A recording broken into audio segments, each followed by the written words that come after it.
Stephen Elliott's 1994 film The Adventures of Priscilla, Queen of the Desert is an Australian comedy road film following Tick, Adam and Bernadette, three drag queens traversing the outback to make a gig on the other side of the country.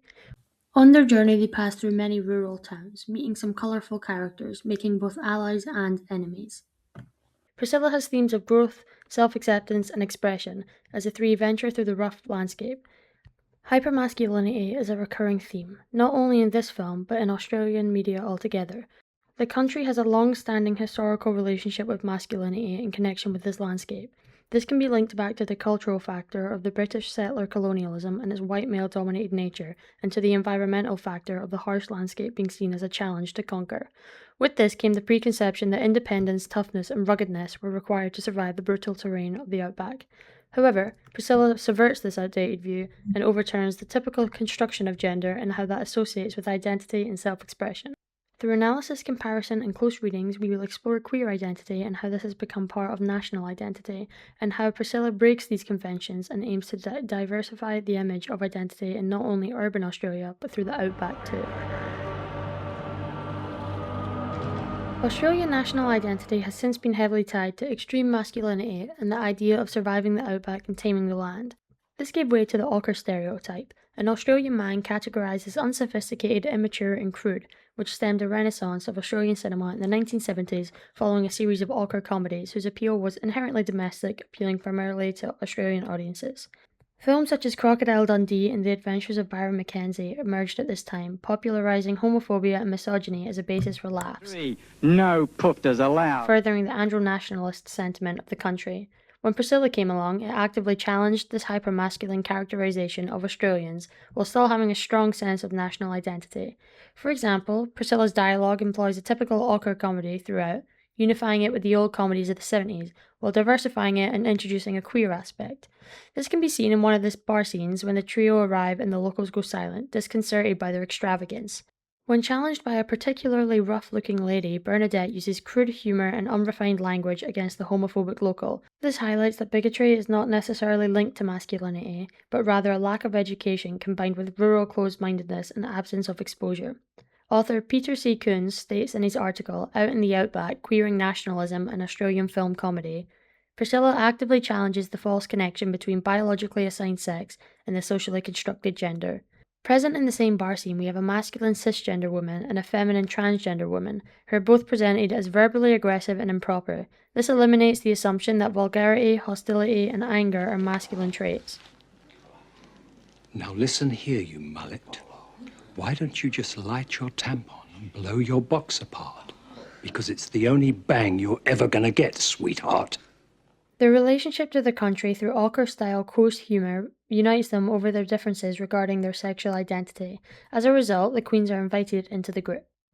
Though the characters of the outback are unwelcoming, that is not to say our three are not equipped to tackle the rugged landscape of the desert. Author Anne Legelec-Minel describes their journey as an almost suicidal attempt and states it quickly becomes clear the Australian outback quickly proves to be the most uncongenial places to alternative sexual identity politics.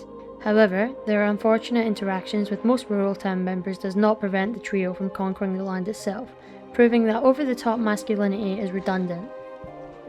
They refuse to be stripped of what is associated with Australianness and capability, as the three go on to climb Kings Canyon in their full get-up, negating the idea that gender identity defines the margins of ability. Judith Butler's Gender Trouble is a seminal text in both feminist and queer theory. Particularly important is their argument that gender isn't something that is fixed or an expression of something innate, but rather a stylized repetition of acts, meaning that our construction of gender is a repeated performance of what we understand as the correct expression of our gender. It is the collective consistency and strength of these productions of gender throughout our culture that have led us to believe in their necessity and naturalness, and it is because of this that any diversion from these established performances is rejected. In Priscilla, we see extremes in the film's construction of gender. In Cooper Pedy, one of the rural towns that the three travel through, the men they encounter are crude and violent in the face of difference. They reflect the robust hypermasculinity often associated with these rural parts of Australia.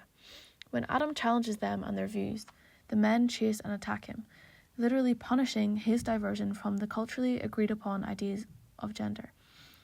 It's important to note that these men perform and construct their gender just as much as the drag queens or other characters in the film do. Interestingly, unlike those in Coober Pedy and other communities along the way, the First Nations people that the queens meet are presented as welcoming and open-minded to the fluidity of their gender presentation, even joining in with the impromptu performance of I Will Survive. Later in the film, Tick's attempts to be the serious and masculine father he thinks his son needs draw attention to the absurdity and restrictiveness of gender performance. Tick dresses in drab colours, drinks Fosters, and shows little emotion. Although these acts may align with ideals of a proper man or a good father, this performance is clearly uncomfortable and inauthentic.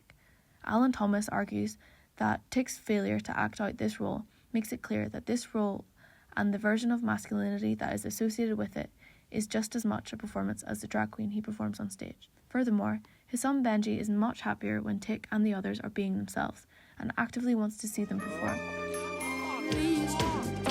Gender and cultural identity are not fixed constructs. They are in a constant process of negotiation. One also impacts the other, on a personal and broader societal level. Priscilla exemplifies this. Drag itself as an art form inherently subverts and parodies gendered acts. Judith Butler states that, in imitating gender, drag implicitly reveals the imitative structure of gender itself. Rather than simply just poking fun at gender roles and presenting a heightened femininity, drag directly challenges our understanding of these. Throughout the film, gender binaries are undermined, and it is this multiplicity of identity in Priscilla that makes it such an important and well-loved text. Aside from obvious blind spots in terms of race and cultural background, the three queens are not presented as a monolith of drag.